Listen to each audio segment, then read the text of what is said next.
ఓ మిత్రమా, నిన్ను నువ్వు చూసుకొని ఎప్పుడు మిడిసిపడకు.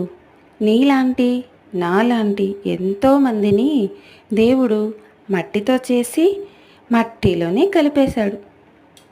నీవు పుట్టిన తర్వాత మట్టి నీ కాళ్ళ కింద ఉంటుంది. మరి అదే మట్టి నీవు తిరిగి వెళ్ళేటప్పుడు నీ మీద ఉంటుంది. అదే తేడా. అందుకే మన శరీరాన్ని, అందాన్ని, మరి ఐశ్వర్యాన్ని చూసుకొని ఎప్పుడూ మిడిసిపడకూడదు. పుట్టేటప్పుడు మనం ఏమి తీసుకురాము కదా, మరి అలాగే వెళ్ళేటప్పుడు తీసుకువెళ్తామండి. మన మంచి చెడ్డలు తప్ప మనతో ఏమీ రావు కదా.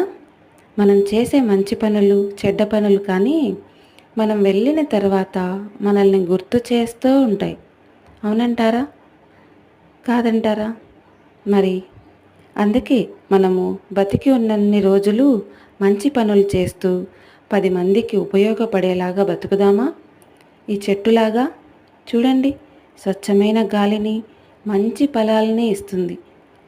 ఏ స్వార్థం లేకుండా మనకు అందిస్తుంది కదా. అవునంటారా?